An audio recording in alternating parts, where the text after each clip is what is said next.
The keys hit my cheekbone with enough force to leave a mark. I felt the metal bite into my skin before they clattered onto my plate, scattering mashed potatoes across the dining table. For a moment, the only sound was the tinkling of my water glass as it trembled from the impact. "Idiot! Watch and learn," my mother said, her voice dripping with contempt as she turned back to my sister Ashley. "This is what happens when you actually apply yourself, sweetheart. Unlike your brother, who wastes every opportunity handed to him." Ashley picked up the BMW keys from beside her plate, dangling them with a satisfied smirk. "Thanks again, Mom. I guess some of us just know how to make you proud." I sat there, frozen, as my father continued eating as if nothing had happened. This was the Rodriguez family dinner table, where I'd learned long ago that speaking up only made things worse. According to YouTube analytics, 99.6% of viewers are not subscribed. That's a huge number. By subscribing the channel that is completely free, you'll help support the channel and never miss fresh content. But something was different this time. Maybe it was the physical assault. Maybe it was watching my 23-year-old sister get a $60,000 car while I'd been sleeping on a friend's couch for the past month. Or maybe it was the accumulated weight of 26 years of being the family disappointment. "Can I be excused?" I managed, my voice surprisingly steady. My mother waved her hand dismissively. "Go ahead, Marcus. Run away like you always do. At least Ashley has the spine to sit here and celebrate her achievements." I pushed back from the table, leaving the keys on my plate like a monument to my humiliation. As I walked toward the door, I heard Ashley laugh. That particular laugh she reserved for moments when she'd won another round in our lifelong competition. In my car, a 15-year-old Honda Civic held together by duct tape and prayers, I sat in the driveway and let myself feel it. All of it. The rage, the humiliation, the bone-deep exhaustion of never being enough. My phone buzzed. A text from Ashley. "Mom's right, you know. Time to grow up." That was when something clicked. For years, I'd accepted the narrative my family had written about me. Marcus the screw-up. Marcus the disappointment. Marcus who dropped out of college, who couldn't hold down a job, who always needed bailing out. But as I sat there with the imprint of car keys still throbbing on my face, I started remembering things differently. I hadn't dropped out of college. I'd left when my father had his first heart attack, coming home to help with his therapy and manage the family accounting firm he'd built from nothing. Ashley was in Europe that semester, on the extended vacation Mom had insisted she needed. When Dad recovered, there was no money left for my tuition. It had all gone to Ashley's experience abroad. I hadn't lost my job. I'd quit when I discovered my boss was committing tax fraud and refused to be complicit. Ashley had known about it too. She'd been the one who told him I was asking questions. That was how she'd gotten promoted to junior partner at 21. Every narrative, I realized, had been rewritten. And I'd been too tired, too beaten down, too desperate for even scraps of family approval to fight it. But I was done fighting. It was time for something else entirely. The next morning, I made a call to my Uncle Richard, my father's estranged brother who'd left the family business 20 years ago after a falling out with my mother. We'd secretly stayed in touch, meeting for coffee when I needed advice from someone who wasn't actively rooting for my failure. "Marcus," Richard's warm voice answered. "Everything okay?" "I need to know about the company," I said. "Everything you know, and I need to access the files from when you worked there." There was a long pause. "What happened?" I told him. About the keys, the humiliation, but also about something I discovered 3 months ago and buried because I was afraid of what it meant. While helping Dad with some paperwork during his recovery, I'd seen documents that didn't make sense. Money moving in ways that seemed irregular. Ashley's name on accounts that shouldn't exist. "I should have called you then," I admitted. But I thought, you thought they'd finally see you if you protected them, Richard finished quietly. I made the same mistake, son. It cost me years. Don't let it cost you more. Richard had everything. Decades of financial records, partnership agreements, documented conversations. He'd kept it all, he explained, as insurance. Your mother forced me out by threatening to expose some creative accounting I'd done. Except I'd never done it. She had. I just couldn't prove it at the time. And now? Now I've had 20 years to build a case. I was waiting for the right moment. He paused. Is this it? This is it. Over the next 3 weeks, I barely slept. During the day, I worked my new job at a coffee shop, the menial work my mother loved to bring up at every opportunity. At night, I reconstructed the truth. The accounting firm my father was so proud of wasn't just his anymore. 5 years ago, my mother had become a silent partner.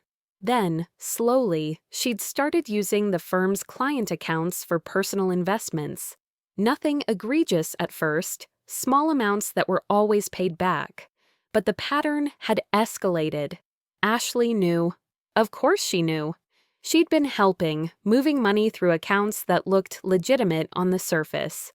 The BMW wasn't a gift. It was a payment, purchased through funds skimmed from a dozen different clients. And my father? I couldn't tell if he was oblivious or complicit. Part of me didn't want to know.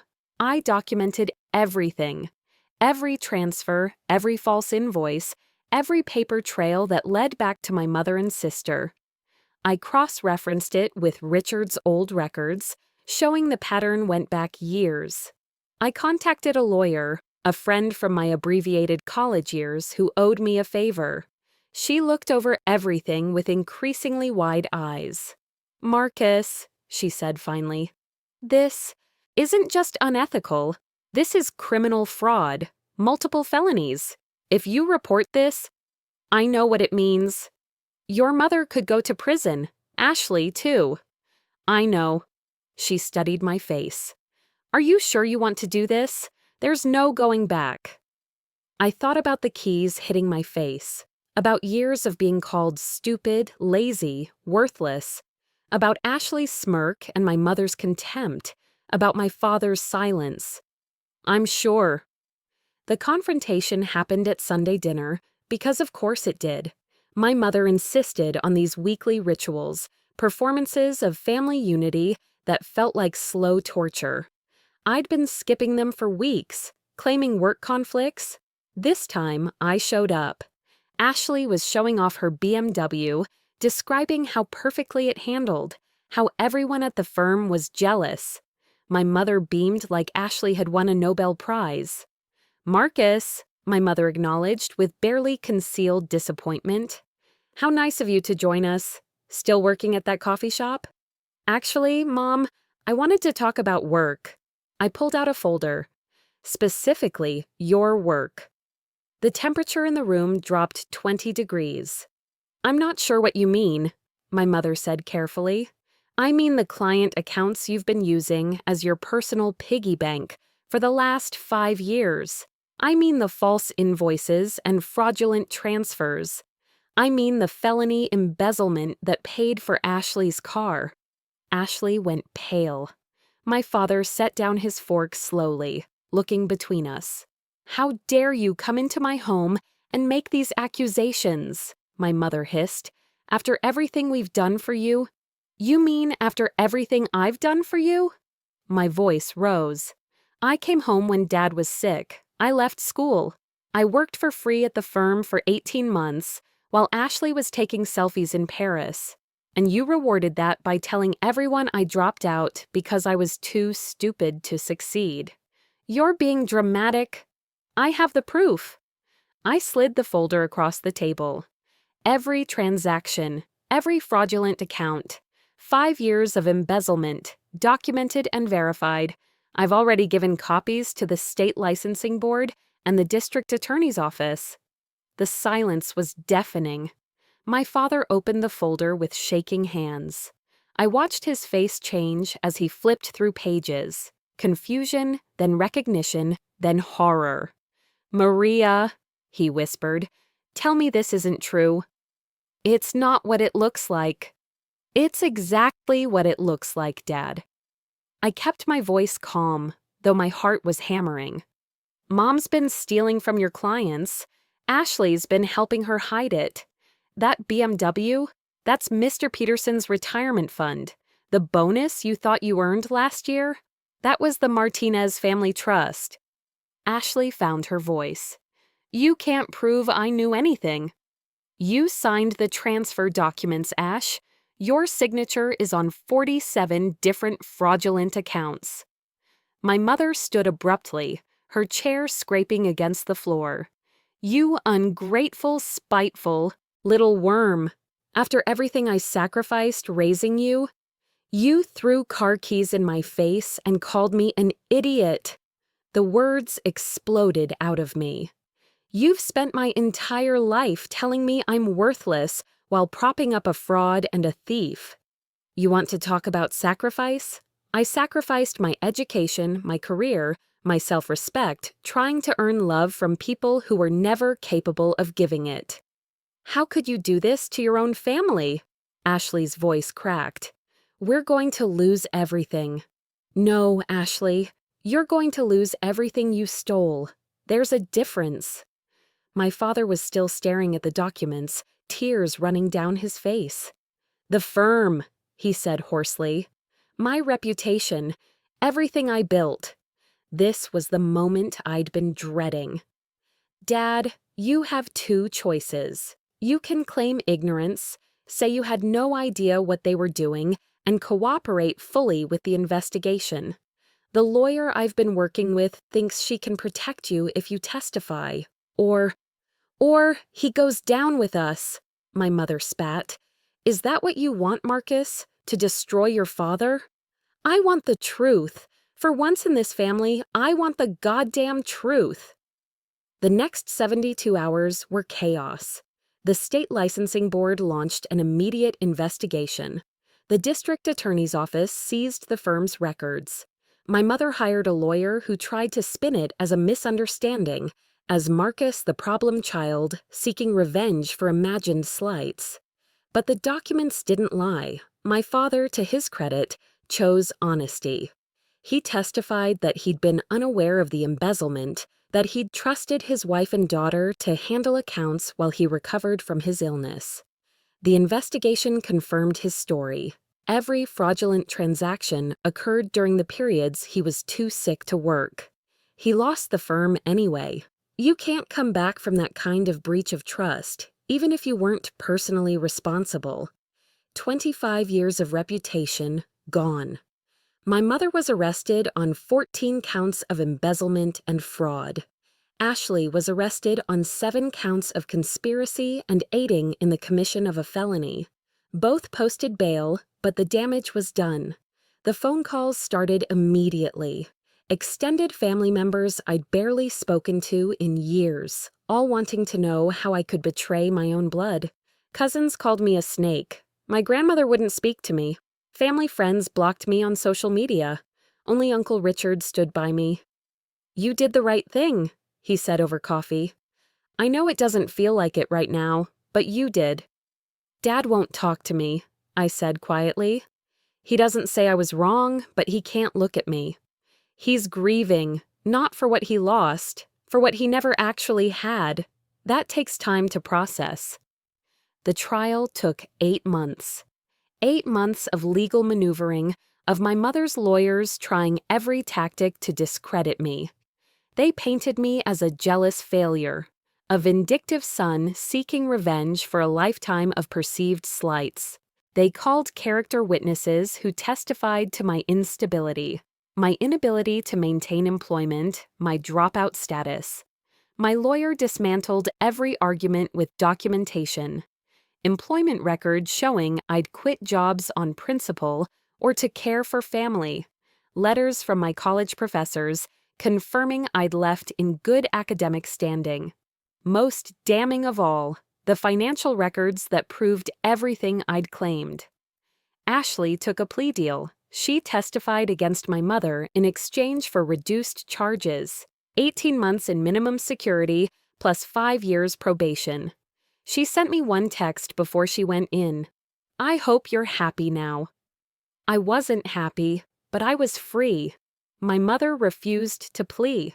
She went to trial, confident that a jury would see her as a mother wronged by an ungrateful son.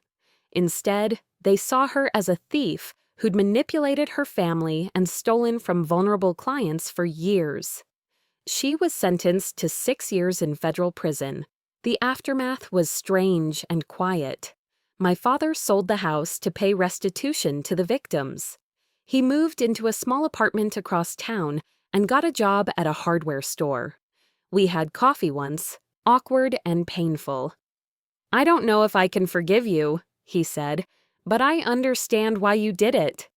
It wasn't much, but it was something. Uncle Richard offered me a job at his consulting firm. "Entry level," he warned. "You'll earn it like everyone else." I wouldn't want it any other way. I moved into a better apartment. Not fancy, but mine, paid for with money I'd earned. I enrolled part-time in online classes to finish my degree. I went to therapy to untangle the knots of manipulation and gaslighting that had defined my first 26 years. Slowly, quietly, I built a life that was actually mine. 2 years after the trial, I was leaving the coffee shop where I still worked part-time when I saw her. Ashley, thinner and harder looking, standing by a bus stop. She'd lost the easy confidence that used to define her. Her eyes met mine across the parking lot. For a moment, neither of us moved. Then she walked over, and I braced myself for anger, for accusations, for the blame I'd been carrying like a weight. "I'm sorry," she said. I blinked. "What?" "I'm sorry for everything, for letting Mom turn us against each other, for taking everything and acting like I deserved it." Her voice cracked. "For the keys. God, Marcus, for the fucking keys." I didn't know what to say. "I'm not asking for forgiveness," Ashley continued. "I know I don't deserve it, but I needed you to know that I see it now. What she did to both of us, how she made me into—" She gestured helplessly at herself. "This, how she made you believe you were worthless when you were the only good one." "Ashley, I'm in therapy. Real therapy, not the court-mandated stuff. I'm trying to understand how I became someone who could do what I did." She looked at me with red-rimmed eyes. "I threw away my brother for a car and Mom's approval. What kind of person does that?" "A person who was manipulated," I said quietly. "Same as me, just differently." "Does that excuse it?" "No, but maybe it explains it." We stood there in the parking lot as the sun set, two strangers who used to be siblings, trying to figure out if there was anything left to salvage. "I don't know if we can be family again," I said finally, "but maybe we can be people who used to be family, who understand each other." Ashley nodded, tears streaming down her face. "I'd like that, someday, when I've earned it." She walked away and I let her go. Maybe one day there'd be reconciliation, maybe not. But for the first time, I felt the truth of something important. Her choices were hers, my choices were mine, and I didn't have to carry the weight of our mother's poison anymore. I still think about that dinner sometimes. The sound of keys hitting my face, my mother's contempt, Ashley's smirk. The moment everything broke open. People ask if I regret it, if I wish I'd handled it differently, if destroying my family was worth it. I tell them the truth. I didn't destroy my family. I revealed the destruction that was already there. I just stopped pretending the ruins were a home. My real family now is Uncle Richard, who taught me that blood doesn't obligate you to accept abuse. It's my friend Tom, who let me sleep on his couch and never once made me feel like a burden. It's my therapist Janet, who helped me understand that being called worthless doesn't make you worthless. It's the small circle of people who showed up when I needed them, not because they had to, but because they chose to. As for my mother, she'll be out in 4 years with good behavior. I don't know if I'll see her. I don't know what I'd say if I did, but I know I won't let her throw anything at me ever again. I learned that lesson. I learned it in the hardest way possible. But I learned it. And that's worth everything it cost.